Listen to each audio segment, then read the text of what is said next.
Assalamualaikum warahmatullahi wabarakatuh. Saya Humaida Maulina Anjani, NIM 12629201033 dari kelas Tadris IPS 1A. Pengembangan teknologi komunikasi dalam pengembangan pendidikan.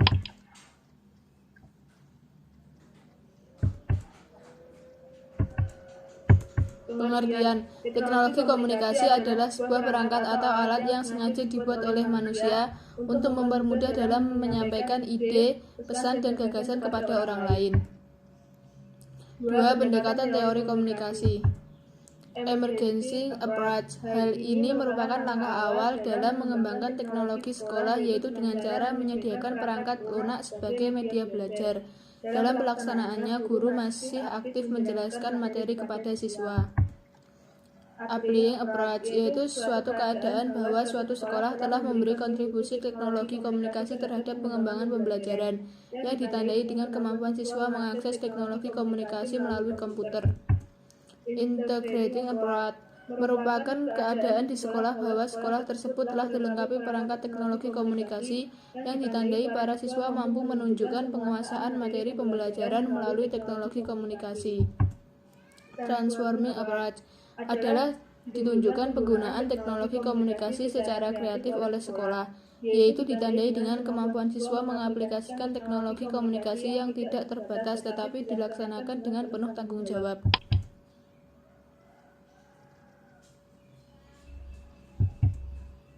3. Macam-macam komunikasi. Berdasarkan cara penyampaiannya, secara lisan dan tulisan. Berdasarkan tujuan, ada saran, pidato, perintah, wawancara, dan ceramah. Berdasarkan ruang lingkup, ada ruang lingkup internal dan eksternal. Manfaat pengembangan komunikasi. Mempermudah proses pembelajaran meskipun di masa pandemi. Membuat komunikasi pembelajaran menjadi semakin menarik. Membuka peluang untuk pengajar dan pelajar melakukan pembelajaran daring. Mendorong manusia di dunia pendidikan untuk selalu bertindak produktif dan inovatif.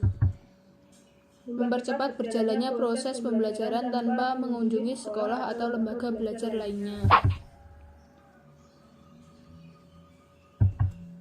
Teknologi informasi dalam teknologi pembelajaran. Pengertian.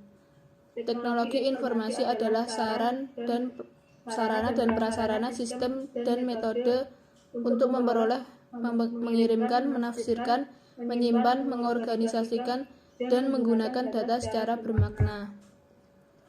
Fungsi teknologi informasi sebagai gudang ilmu, sebagai fasilitas pendidikan, sebagai alat bantu pembelajaran, sebagai standar kompetensi, sebagai infrastruktur pendidikan, sebagai alat bantu manajemen sekolah. Macam-macam teknologi informasi. Komputer, notebook, tablet, koran, televisi, radio. Pengembangan media berbasis visual pada pembelajaran IPS. Pengertian. Media visual merupakan penyampaian pesan atau informasi secara teknik dan kreatif yang mana menampilkan gambar, grafik, serta tata dan letaknya jelas, sehingga penerima pesan dan gagasan dapat diterima sasaran.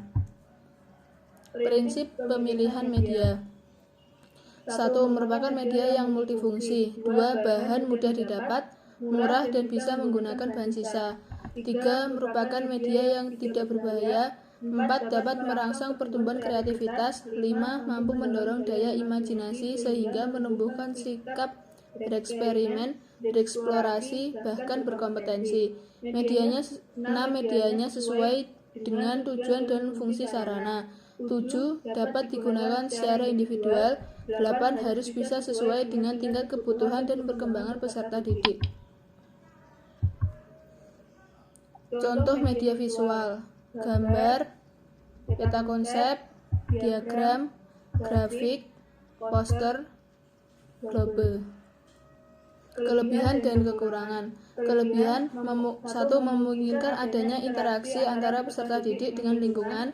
Dua, dapat menanamkan konsep belajar yang benar. Tiga, membangkitkan keinginan dan minat baru. Empat, dapat dibaca berkali-kali ketika siswa mau menyimpannya. Lima, dapat membuat orang benar-benar mengerti isi pelajaran yang lebih mendalam.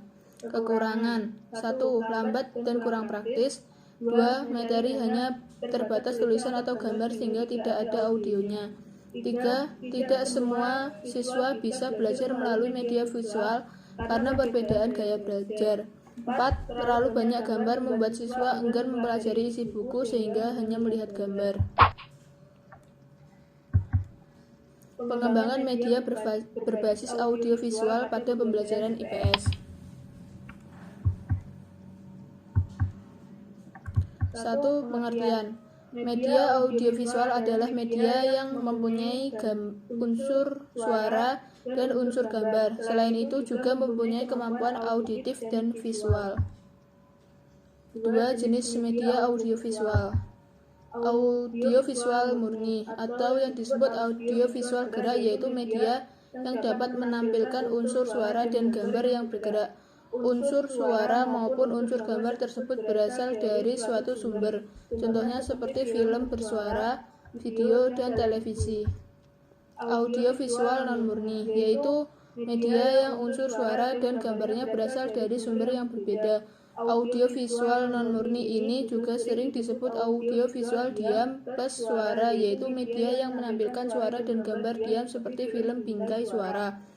Sedangkan untuk pembelajaran media yang digunakan bisa berupa gabungan slide atau tab yang dapat digunakan pada berbagai lokasi dan untuk berbagai tujuan pembelajaran yang melibatkan gambar guna menginformasikan atau mendorong lahirnya respon emosional. 3. Fungsi audiovisual. Fungsi edukatif, menyampaikan pengaruh yang bernilai pendidikan dan bertujuan untuk mengembangkan pola pikir siswa.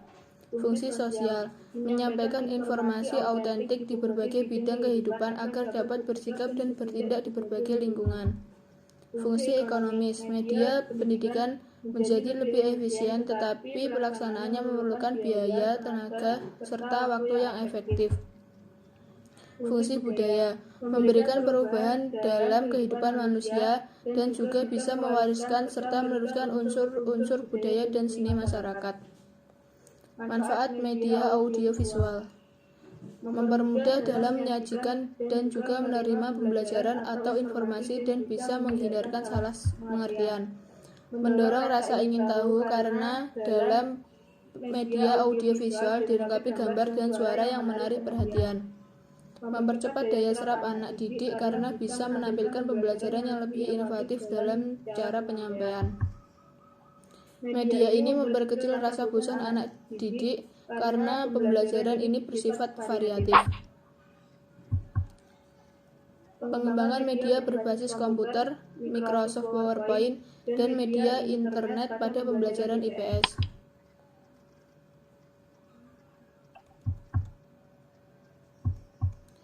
Pengembangan media berbasis komputer. Bentuk penggunaan pembelajaran berbasis komputer. 1. Penggunaan media presentasi.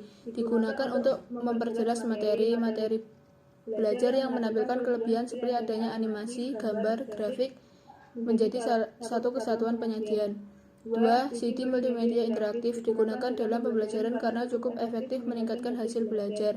Video pembelajaran digunakan dalam pembelajaran karena bersifat interaktif, membimbing pembelajaran melalui audio visualisasi. 4. Internet digunakan karena dapat menganalisa, mempelajari, dan mencari informasi yang relevan. Kelebihan 1. Memungkinkan siswa belajar sesuai kemampuan dan kecepatan dalam memahami pengetahuan. 2. Siswa bisa lebih fleksibel mengatur waktu belajarnya. 3. Menampilkan penayangan materi berulang kali. 4. Mampu memberikan umpan balik terhadap hasil belajar prestasi siswa. Kekurangan 1. Untuk mengadakan pembelajaran memerlukan biaya yang banyak. 2. Memerlukan biaya perawatan komputer beserta perangkat pelengkap lainnya. 3. Memerlukan banyak perangkat keras. 4. Pembelajaran bisa saja berhenti karena terbatas daya komputer.